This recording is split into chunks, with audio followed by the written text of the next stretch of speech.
you better.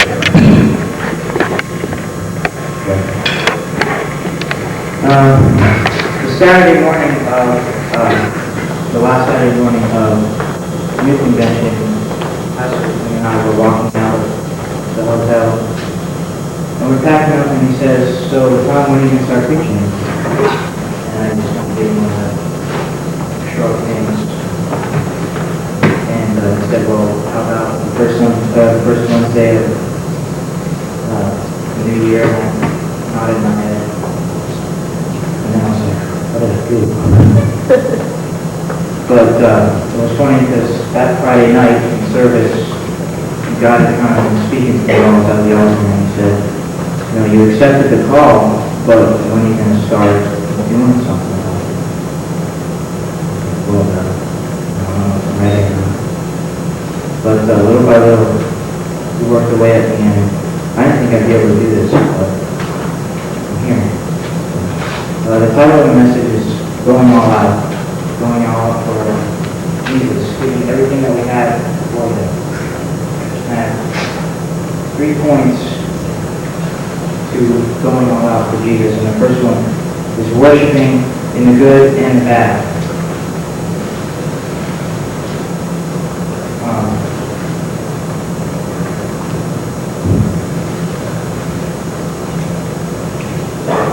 Everybody knows that, well, maybe you don't, but Jesus died for us. He gave everything that He had for us. And we come in here week in and week out, and some of us have it pretty rough, but all in all, do we really give everything we have when we're worshiping God? Do we just sit there every week and, whatever? Or do we really give up our hearts? Whether we like the song that's being sung or not, or, it's not even about a song. It's what's in your heart. Are you giving up your heart to Jesus when you're here? Maybe you can have a perfect day. Maybe you got to be on a test or something like that, but are you praising Jesus for everything? He wants our lives, in the good, the bad, and the really bad. Some of you know the story of Job. Job had tremendous faith. He was considered the greatest man in all of the East. He had probably the richest man in all of the East, too. He had a thriving business with livestock and plenty of kids, and they were all really rich. Everything was going great for Job. When God allowed Job to be tested, the first day of his test, he lost his whole business, all of his livestock, and all of his children. All of his children were killed. And we found this out all in a matter of minutes. And Job chapter 1, verses 20, says, "At all this, Job got up, tore his robe, and shaved his head." For those of you who don't know, hair was a symbol of pride back then, so shaving his head was a humbling thing. Then he fell to the ground and worshipped, and said, "Naked I came from my mother's womb, and naked I will depart. The Lord gave, and the Lord has taken away. May the name of the Lord be praised." So, I don't know about you, but when I read that, it hit me pretty hard that, we all have pretty good lives, no matter what's going on. We have houses or families, Here, Job lost everything he had in one day. And instead of rising up and praying like we would, he fell to the ground and worshiped. And you say, well, how can we do that? That's a pretty hard thing to do, and it is. But the Lord demands our worship. Isaiah 45, verse 7 says, "I form the light and create the darkness. I bring prosperity and create disaster. I, the Lord, do all these things. You heavens above bring down righteousness, but the clouds shower it down. Let the earth open wide, let salvation spring up, but righteousness grow with it. I, the Lord, have created it." God brings the trials, He brings the good times, but He wants your faith to grow. So, whether it's good or bad, are you still going to worship Him? Are you still going to give him everything that you have? That's basically your first point. Worshiping God in the good and the bad. The next part is taking a no-compromise attitude in our faith. Many of us call ourselves Christians. We come in here on Wednesdays, Sundays, even at school. You know, we play the game. We act like Christians. And then when we're out and we're doing other things, when we're not in the Christian scene, are we still acting like Christians? Are we still doing what God would have us to do? You know, we go to a movie that God told us we shouldn't go see, but we go anyway because all of our friends are going. And what are they going to think if we don't go? What are they going to say? Or even it could be as simple as you're sitting at home watching TV and God says, shut this off because I want you to spend time with me. I have a word for you, I want to give you something. And you say, well, God, I can do that later. I never miss this TV show. What's up with that? Okay? But it's about being obedient no matter what. Giving our lives fully to God. God didn't say be half Christian or live like this some of the time or, you know, only on Wednesdays and Sundays. He wants it all the time. He died for us. The least we can do is give him all we have. Lay our lives down and give it to him. It's not going to be easy, but that's what we have to do.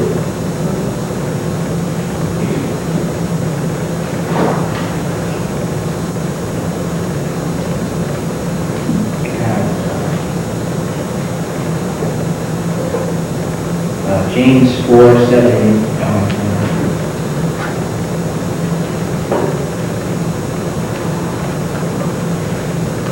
Submit yourselves then to God, resist the devil, and he will flee from you. Come near to God, and he will come near to you. God's crying out for us to come near to him, and in return he's going to come near to us. He's not going to say, read my word, and worship me full-hearted, and live for me full-hearted, and then not do anything for it. God's not like that. If you give up yourself fully, God's going to do things in your life. You know, things aren't always going to be perfect, but God will always give you that peace. God will always give you that boldness, that endurance to keep going if you lay your life down every single day to Him.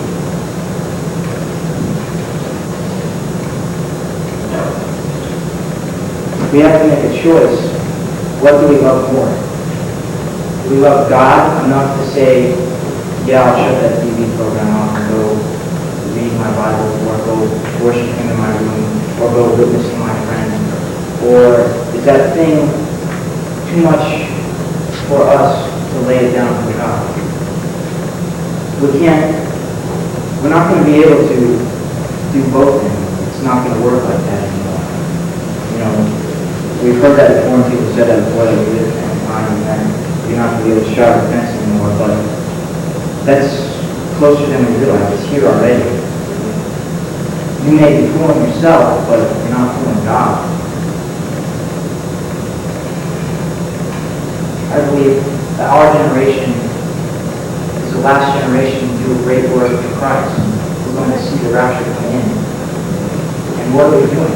When are we going to pick up that responsibility and say, yes, God, use me. I'll lay my life down. If it means, you know, I can't do this anymore, fine. If it means I can't do that anymore, fine. If it means I can't follow my selfish, fleshly dream in life, fine. But God, if God calls you to give up that dream, He's not going to, whatever He replaces it with, if you're willing to give that up, it will become your dream. That's good. That's really good. I never wanted to be a preacher. You know, and there's times when I say, I still don't. But the dream I have for myself, I had to lay that down and say, okay, God, whatever you want,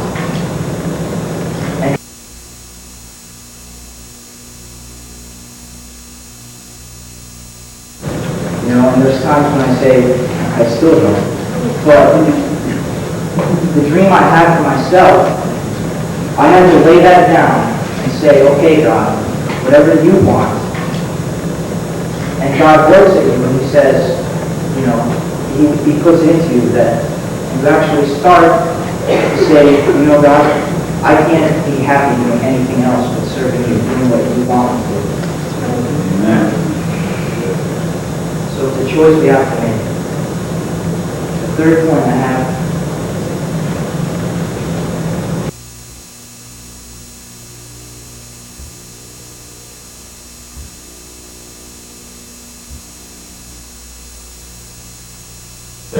I never wanted to be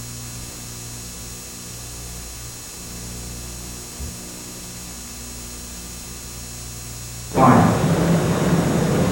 But God, if God calls you to give up that dream, He's not going to,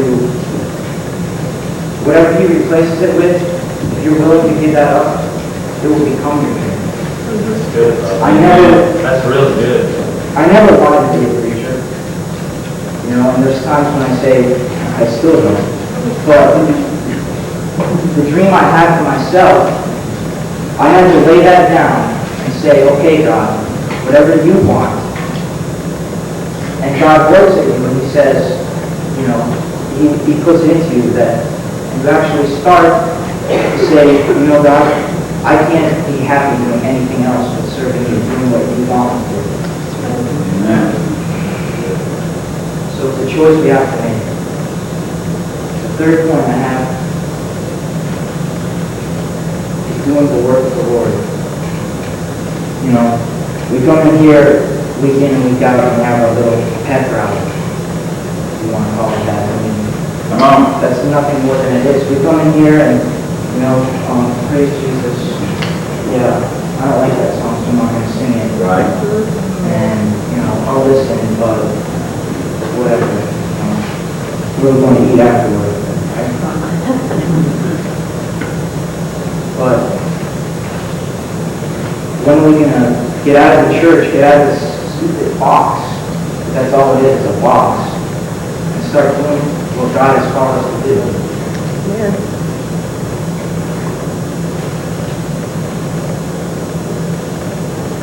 You know,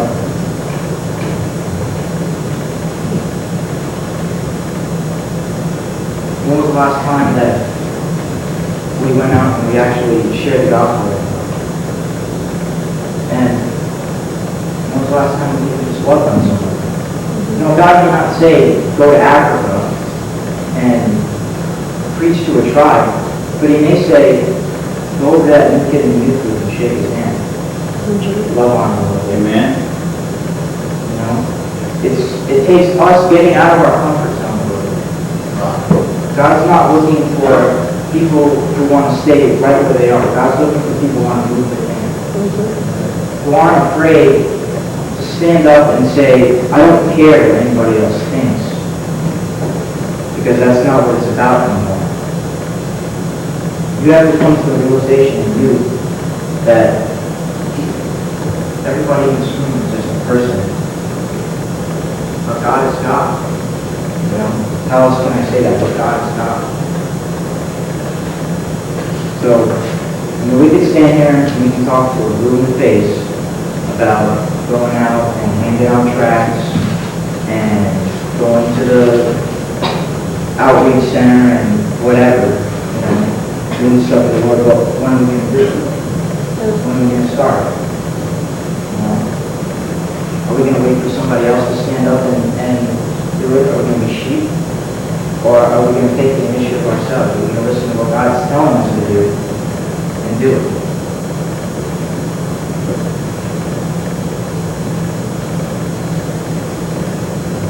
But now, how can we do this? How can we go all out for Christ? How can we take up this commandment that He's given us and do it? Matthew 22:37.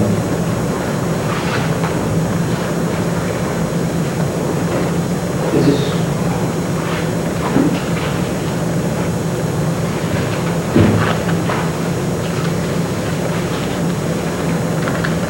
probably the simplest and most important commandment that God's ever given us. It says, Jesus replied, love the Lord your God with all your heart, and with all your soul, and with all your mind. This is the first and greatest commandment.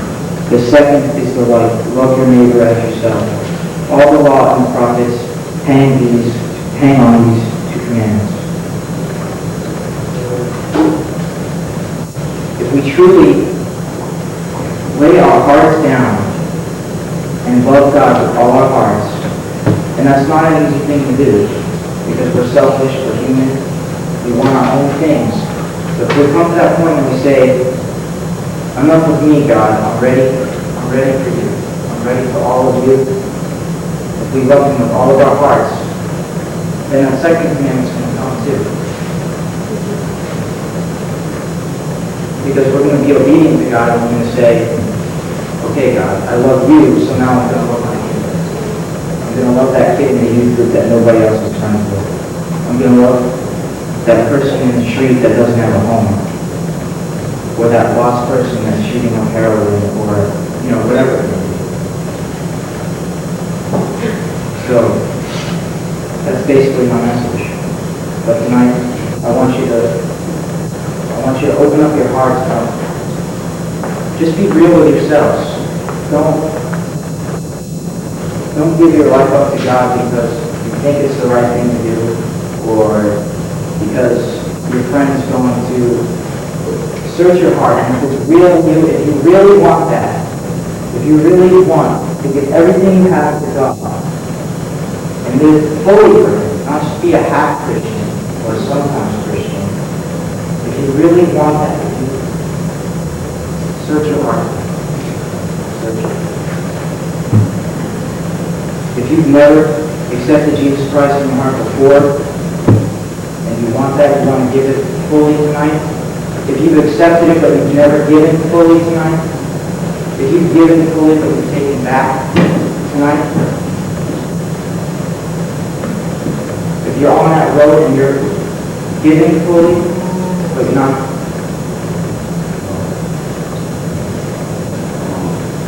you're giving fully but you know you can give more. God's telling you to do more. God's calling you out of the spot where you're now to another place. I want you to come. I just want you to give your hearts. It's not even about being up. You guys have to understand. It's about your hearts. You can do it in your room. You can worship in your room. I worship in my room. Because that's just something God's telling me I need to do. It's not about being here. It's not about being over there. It's not about a song. It's not about a preacher. It's not about a favorite person. It's about obeying God. It's about giving it all down. So I want you to come. If that's your heart, if you want to give everything you have to God, even if you're living for it, even if you know that what you're doing, that you're on the right track, but you still need to give more. I just want you to come.